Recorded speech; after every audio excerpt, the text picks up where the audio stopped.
Bonjour à tous ceux et celles qui nous ont envoyé des messages si encourageants à l'occasion de cette petite vidéo que nous avons faite sur le purgatoire. Il se trouve que on me demande, et je résiste depuis longtemps, à faire un petit enregistrement sur la souffrance. J'ai appris maintenant à me dérober un peu moins, et puis surtout que quand on passe par des épreuves où la souffrance est présente, c'est bien aussi d'offrir une parole de vie, une parole d'espérance pour tous ceux qui connaissent ces mystères de la souffrance.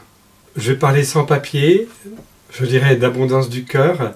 Maintenant vous connaissez un petit peu mon style et vous savez que je demande vraiment à l'Esprit Saint d'être notre maître intérieur, de toucher mon cœur, de toucher votre cœur pour que si je dis des choses qui viennent de lui, elles puissent être source pour vous d'un cheminement spirituel qui vous épanouisse dans votre relation à Dieu, évidemment, aux autres et à vous-même. Quand on me parle de la souffrance, j'ai envie d'être discret, parce que la souffrance, pour moi, c'est surtout la souffrance des autres. Évidemment, comme tout un chacun, je pourrais dire « Regarde-moi comme j'ai souffert », et je pourrais reprendre un itinéraire, une histoire, depuis le départ, depuis la naissance, peut-être même la conception, jusqu'à maintenant. Mais je préfère parler de ce que j'ai vécu en rapport avec la souffrance des autres, et si il m'arrivera de laisser échapper l'une ou l'autre confidence, c'est bien involontaire. Car ce qui compte dans la souffrance, c'est d'être justement décentré de soi. Et je pense que quelqu'un qui parlerait de la souffrance à partir de soi ne respecterait pas la règle. D'ailleurs, quand nous sommes soignants, en prise en charge de personnes qui souffrent, nous découvrons combien ce décentrement de soi est fondamental pour aider la personne justement à s'ouvrir à une autre réalité que sa propre souffrance. La souffrance. Moi je l'ai connue très tôt parce que j'étais témoin de personnes qui souffraient, de personnes déplacées qui connaissent l'immigration par exemple et qui n'arrivent pas à parler, à s'exprimer dans un langage approprié. Je connais aussi des personnes qui ont souffert par des maladies qui étaient difficilement soignables à l'époque, liées à la respiration, par exemple, ou liées au diabète. Et une expérience qui m'a marqué tout jeune adolescent, l'après-midi, j'allais faire un peu de bénévolat dans une sorte de sanatorium, et je devais un petit peu nettoyer, vous savez, faire le métier des techniciens de surface, nettoyer les environnements des patients. Et parmi ces patients, il y avait un tout jeune homme qui était dans le coma, très gravement atteint. Et il en est mort, peu de temps après, quelques jours après. Ce jeune homme s'est interposé entre deux personnes qui s'en étaient pris aux mains, et ne voulant pas qu'elle se fasse mal, c'est lui qui a pris le malheureux coup, qui l'a mis dans le coma et qui l'a fait mourir. Ce contact avec la souffrance à travers la mort d'un innocent, évidemment, vous me connaissez maintenant, m'a mis en contact avec le Seigneur de ma vie, que j'aimais depuis si longtemps, avec qui j'ai fait alliance depuis très tôt, depuis toujours. En tout cas, elle s'est exprimée au moment de ma première communion. C'est notre Seigneur Jésus-Christ, Jésus qui a fait alliance avec l'homme, sans tricher, jusqu'à connaître cette souffrance terrible d'être rejeté par les siens et de vivre finalement cette distance énorme entre son bonheur d'être Dieu, de vivre au cœur de la Trinité Sainte, d'être en contact permanent, de vivre cette lumière de gloire en Dieu, et puis cette expérience du péché de l'homme, du mal qui est dans l'homme. Et ce contraste, c'est la souffrance fondamentale que tout être humain peut vivre s'il s'approche du cœur de Dieu, en tout cas s'il vit au niveau de sa conscience, de la beauté qui est en lui, que sa conscience lui fait découvrir. Car tout être humain a une conscience qui est un sanctuaire intérieur où il sait ce qui est bien et il sait ce qui est mal. Et quand on vit en fidélité avec sa conscience, tout ce qui est de l'ordre des ténèbres, du mal, qui nous écarte vers le bas, est source d'une terrible épreuve. Voyez où je veux en venir? La souffrance pour moi, c'est de ne pas être ajusté à la grandeur, à la beauté de notre vocation d'être humain au niveau de notre conscience. Et maintenant, permettez-moi de parler à ceux qui sont baptisés, qui ont la foi. la conscience, c'est très bien, mais quand elle est éclairée par la lumière de l'Esprit Saint reçue au baptême, quand tout notre être intérieur, par la grâce du baptême, est mis à disposition de Dieu, quand tout est mis en place enfin, que le péché originel est pardonné et que nous sommes capables d'un amour de Dieu total par le don du baptême, alors là, c'est une grande aventure qui commence. Et c'est une aventure merveilleuse, épanouissante. Mais en même temps, cette aventure nous fait rentrer dans une véritable souffrance parce que les exigences de l'amour nous font voir cette différence, ce décalage entre cette pureté, cette sainteté de l'amour de Dieu qui est en nous et puis ce monde de ténèbres, de péché qui nous entoure et puis qui peut nous atteindre très personnellement. Je crois qu'il n'y a pas de plus grande souffrance intime et personnelle que la souffrance d'ordre spirituel. Je m'explique. Cette souffrance qui consiste à voir que nous sommes des chefs-d'œuvre, de tendresse, de bénédiction, d'un Dieu qui nous aime, qui ne peut donner que de l'amour. Et nous, en retour, nous pouvons nous fermer. Nous pouvons être centrés sur nous et ne plus être centrés sur la source de vie et d'amour qui est en nous, et puis prendre la poudre d'escampette, c'est-à-dire aller sur des chemins de traverse, marqués par l'orgueil, par l'égoïsme, par des faux plaisirs qui finalement nous rendent tellement tristes avec cette désolation intérieure. Oui, la souffrance du péché. Voilà le premier renseignement que je voudrais vous donner à propos de la souffrance. Car je crois que le péché est une réalité pour laquelle le Seigneur a payé le prix fort. Il est venu pour cela, pour nous délivrer du péché, nous délivrer du mal. C'est pourquoi la démarche qui est la nôtre, chaque jour, je le dis et redis dans tous mes enseignements, Seigneur, prends pitié de moi qui suis un pauvre pécheur. Seigneur, donne-moi toujours l'absolution, c'est-à-dire, Seigneur, donne-moi cette capacité de retrouver cette innocence d'amour en moi, liée à cette absolution, ce pardon que tu es venu nous donner sur la croix, marqué par le sacrement de la réconciliation quand c'est possible. Mais Dieu nous aime tant que dès que nous faisons la démarche de demander pardon, il est là. Il est là pour nous dire, ne reste pas sur ta faute la plus récente. Vis dans une dynamique d'amour que moi je vais t'offrir, parce que je vis toujours dans l'instant présent. Donc voyez-vous, cette réalité d'être sauvé par Jésus, elle doit tout de suite être mise en valeur en rapport avec ce monde de la souffrance qui est en nous. Et ce monde de la souffrance qui est en nous me dit qu'effectivement, cette souffrance, elle me rend service. Parce qu'elle me dit que je suis fait pour le bonheur et que si je ne suis pas ajusté à ma vocation sainte, à ma vocation filiale d'enfant bien-aimé du Père, alors ça fait mal.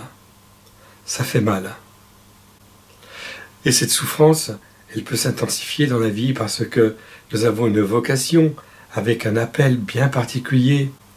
Nous avons une mission bien particulière. Le Seigneur veut s'appuyer sur nous. Il veut que ces instruments soient des instruments ajustés à la mission qu'il leur confie. Vous voyez où je veux en venir? Tout baptisé a une mission sainte. Tout baptisé est appelé à la sainteté. Que dire alors de ceux qui expriment, si je puis dire, leur baptême dans des engagements spécifiques, le don du mariage pour certains, ou alors à travers la vie religieuse, voire même pour certains un ministère sacerdotal, ou pour d'autres des ministères qui ne sont pas ordonnés. Toute cette réalité, cette mission qui nous est confiée, peut être effectivement l'occasion de vivre de très grandes épreuves, de très grandes souffrances. Il m'est arrivé, vous devinez bien comme tout un chacun, de connaître à l'occasion des épreuves physiques qui peuvent nous marquer.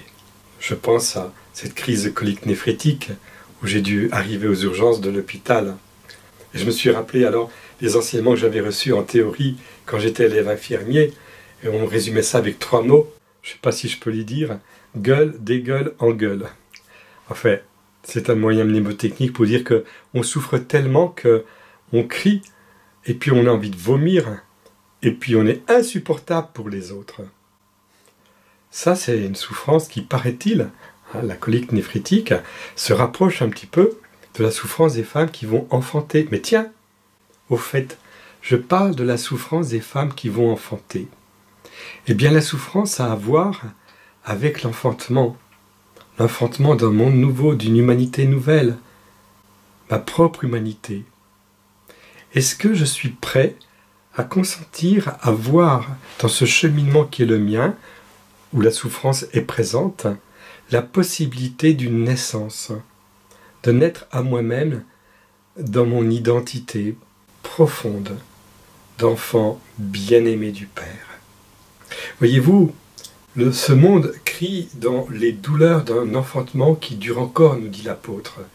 Eh bien, toute notre histoire pourrait aussi se résumer en cette parole. Nous gémissons, nous crions, et des fois, trop, c'est trop, Seigneur. L'insolence de cette souffrance qui peut nous saisir parfois. Mais il faut que je sois honnête. Le jour où j'ai connu cette crise de colique néphritique, j'étais en communion avec mon Dieu, et ce n'avait rien à voir avec une souffrance spirituelle. Dans la souffrance spirituelle, on a l'impression qu'on donne pour rien, que tout est absurde, qu'il n'y a aucun sens. C'est le néant. C'est la désespérance. Non, la souffrance physique ne nous met pas en contact avec cette réalité-là, même si elle est très intense. Parce que, au-delà de cette souffrance physique, il y a cette solidité de l'amour de Dieu qui est en moi, ces échanges trinitaires qui font que, ça y est, je suis relié à ma source en permanence, même si ça fait très mal physiquement. Et même si le danger est là, je sais en qui je tiens et sur qui je peux tenir. Donc voyez-vous, la souffrance physique, j'ai connu des gens qui l'ont vécu, qui l'ont expérimenté. Mais pour moi, elle n'est pas la toute première à mettre en évidence. Par contre, la souffrance spirituelle, oui. C'est les plus grosses souffrances qu'un être puisse connaître, parce qu'elle touche finalement la question du salut. Être sauvé, c'est consentir à entrer dans ce monde de bonheur des échanges trinitaires, et qui sont aussi des échanges d'amour fraternel, déjà commencés sur la terre. Alors, quand on n'est pas ajusté à cette vie de bonheur dans nos relations les uns avec les autres, la souffrance est là. D'ailleurs, est-ce que vous imaginez un petit peu, est-ce que vous réalisez un petit peu, qu'en vous parlant de la souffrance, je m'oriente de plus en plus vers la question relationnelle. C'est vrai que beaucoup de personnes souffrent parce que leurs relations sont marquées par des réalités inajustées. La relation filiale, combien d'enfants souffrent de ne pas avoir un père comme ils le désirent, comme ils sont parfois même en droit de l'attendre. Mais aussi, l'inverse peut exister, des pères qui se sentent si peu reconnus par leur enfant et qui peuvent souffrir de ne pas donner toute la mesure de paternité qui est en eux. Et puis, il y a cette souffrance fraternelle où nous sommes frères et sœurs et nous sommes invités à nous accueillir les uns les autres, à savoir que eh bien, le don est un autre pour moi. Et quand ce n'est pas le cas, quand au quotidien le frère devient comme un fardeau, ou moi je deviens comme un fardeau pour mon frère et j'en ai conscience, et il en souffre, quelle épreuve est pour lui et pour moi qui me rend compte de ce dysfonctionnement que je vis dans ma relation fraternelle. Et puis, il y a cette relation d'épouse qu'on peut connaître, et quand on est consacré, nous savons bien que les épousailles fondamentales, elles sont vécues avec notre Dieu. Alors là, la souffrance est très personnelle. Elle est personnelle parce qu'en fait, elle touche cette corde sponsale d'épousailles, où ce qui comble la relation, c'est ce caractère unique, cette unité d'amour unique que je vis avec mon Seigneur et mon Dieu. Et quand on est époux, c'est médiatisé par ma moitié. Je suis un homme avec ma femme, si je suis une femme avec mon mari. Et quand la relation n'est plus ajustée, qu'elle n'est plus comblante, comme on dit, eh bien, c'est une épreuve à traverser. Et puis, il y a cette autre souffrance qui touche à la fécondité, qui touche à la capacité d'être père et mère. Il y a des êtres qui ne seront jamais père et mère visiblement aux yeux des autres, mais qui exercent autrement leur paternité, autrement leur maternité. Je me souviens lors d'une hospitalisation pour un problème respiratoire sévère que j'avais eu quand j'étais élève de seconde, j'avais une quinzaine d'années. Il y avait une aide-soignante qui était pratiquement chauve, toute petite, qui était une brave femme. J'ai prié pour elle toute ma vie, parce qu'elle était d'une simplicité, d'un accès, d'une bonté. Et peut-être que cette femme ne s'est jamais mariée, peut-être qu'elle n'a jamais eu d'enfant du tout, mais la qualité de relation qu'elle entretenait avec le patient était telle que ça a comme mis du soleil dans ma vie entière. Il y a des êtres comme ça qui peuvent traverser votre existence alors qu'extérieurement, ils sont très limités dans les moyens, on va dire, extérieurs. Je me souviens quand j'étais élève infirmier, que j'ai fait un stage avec une infirmière qui était donc responsable d'une équipe d'accompagnement psychiatrique à l'extérieur de l'hôpital. Et la première fois que je l'ai vue, elle était toute défigurée. Elle avait, voilà, je ne vais pas le décrire, mais on avait peine à la regarder au niveau du visage, tellement elle était défigurée, cette femme, de naissance. Et peut-être un accident s'est rajouté à cela. Et je me suis rendu compte, au bout de 15 jours, 3 semaines, qu'elle avait une telle qualité de relation avec les uns les autres, qu'on ne voyait absolument pas sa défiguration, et qu'on était porté par sa présence. Elle exerçait une véritable maternité, on pourrait dire. Et d'ailleurs, elle était mariée et elle avait des enfants, alors que d'autres très belles femmes, infirmières, que j'ai pu côtoyer quand j'étais élève, n'avaient pas trouvé encore leur homme. Oui, la souffrance relationnelle est certainement quelque chose de fondamental à explorer actuellement, parce qu'on n'en parle pas suffisamment. Cette souffrance relationnelle, elle peut être traduite par des mémoires qui reviennent, de choses qui n'ont pas été accomplies, assumées dans nos relations les uns avec les autres. J'ai repris notre relation filiale, ou paternelle, ou maternelle, notre relation d'époux, ou fraternelle. Mais maintenant, je voudrais aborder un autre aspect de cette souffrance, c'est tous les bénéfices secondaires qui sont liés à la souffrance. Pourquoi ? Parce que je me suis rendu compte que chaque fois qu'il y avait des progressions nécessaires dans ma vie, d'homme, d'être humain, mais aussi dans ma vie spirituelle, il y avait comme, je dirais, une sorte, l'expression est pas très bienvenue, mais elle me vient spontanément, une sorte de bizutage de la vie. Qu'est-ce que c'est qu'un bizutage de la vie ? Eh bien, c'est comme si le bon Dieu avait construit un pont entre deux rives, et puis il force un petit peu pour voir si le pont va bien tenir, s'il est solide. Il existe des réalités dans notre vie où la souffrance va nous faire passer à un cap supérieur. C'est presque, je dirais, de l'ordre du rite de passage. Et ces souffrances, on peut les vivre à différents niveaux. Et un des secrets que j'ai découvert dans ma relation avec Dieu et avec les autres, c'est de tout vivre dans la remise de soi à partir d'une pauvreté radicale.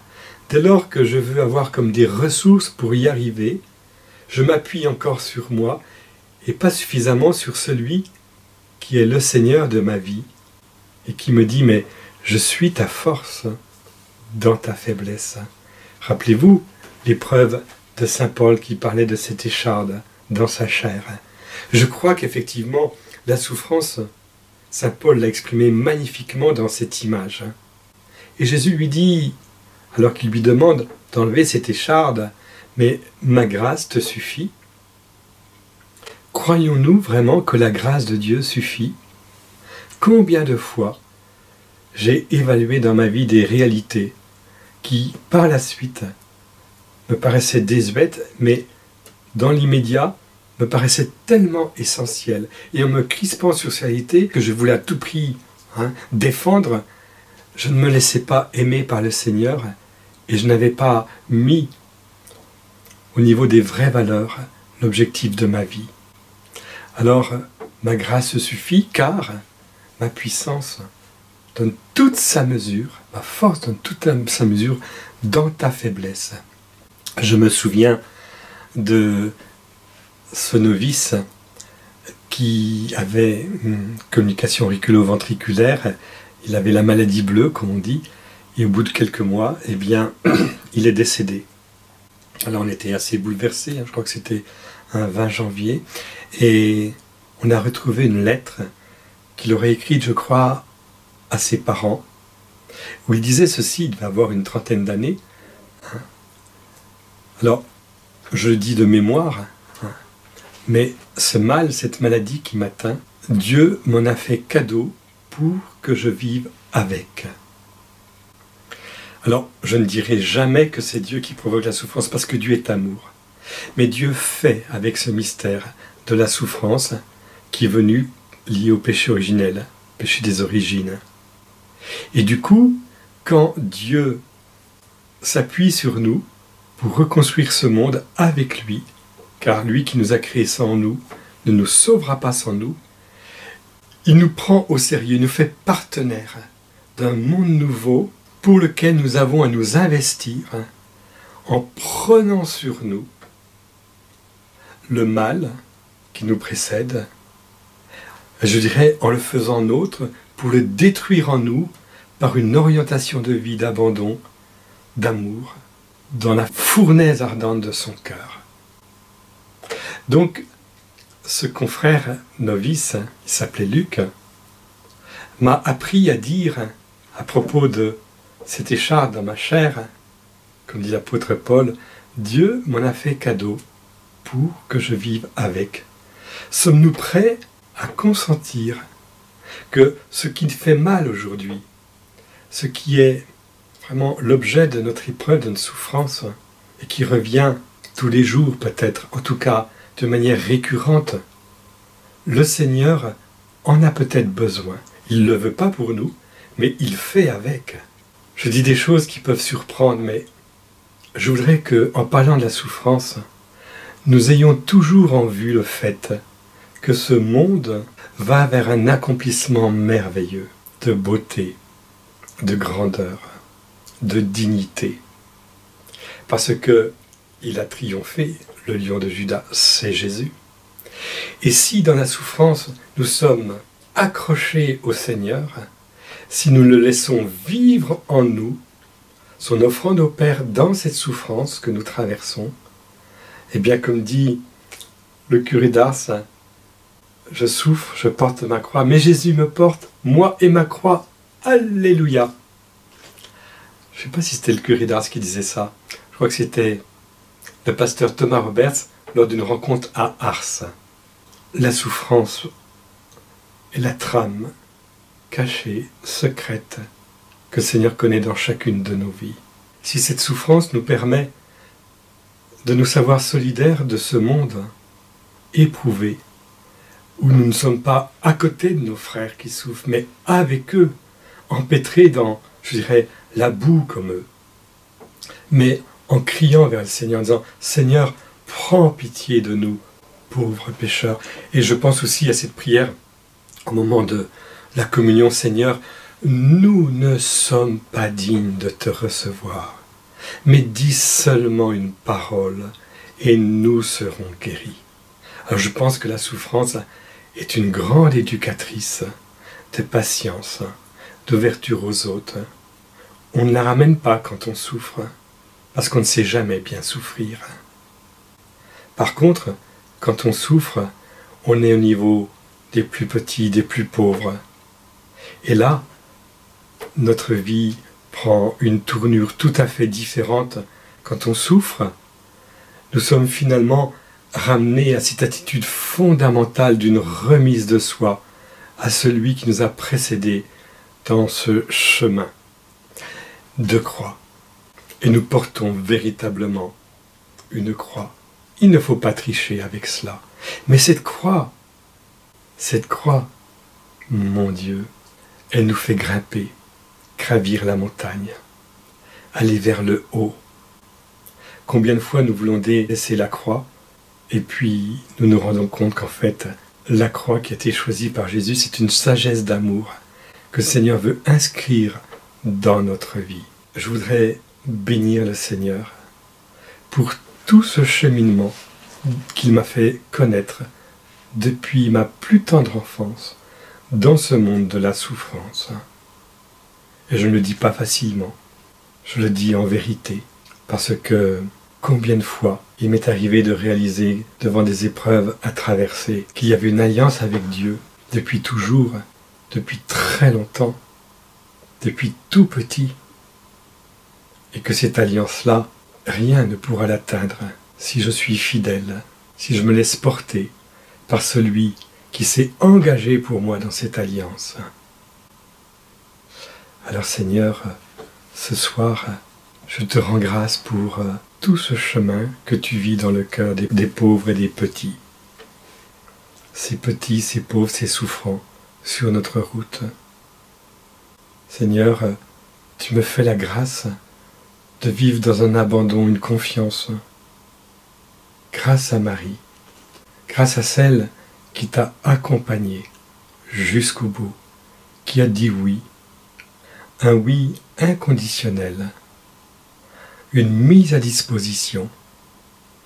Et voici que tu me fais traverser cette histoire sainte de l'humanité, dans un temps donné, dans un lieu donné, avec des relations bien précises, des protagonistes dans mon histoire personnelle. Mais c'est toi, Jésus, qui est au cœur de ces échanges, qui est au milieu de nous.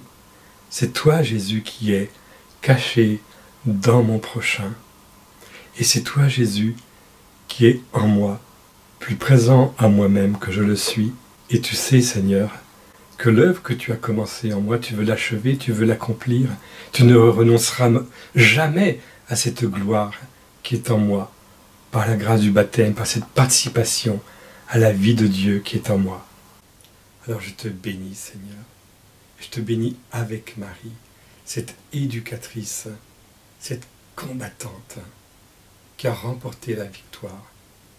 Et je voudrais, Seigneur, avancer, ramper s'il le faut, mais toujours dans la même direction, la direction de ton cœur, transpercé, d'où ont jailli l'eau et le sang, la direction de la miséricorde, la direction de cette montagne du calvaire, où tu vas remettre le souffle, le dernier souffle, ce souffle ténu, capable de tout renouveler.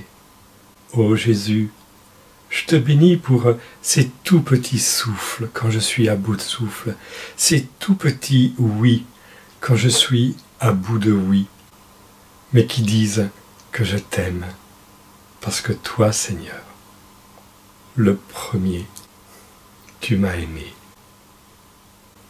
Seigneur, avec moi, entends tes enfants te dire, nous t'aimons, Seigneur, toi qui nous as aimés le premier. Amen.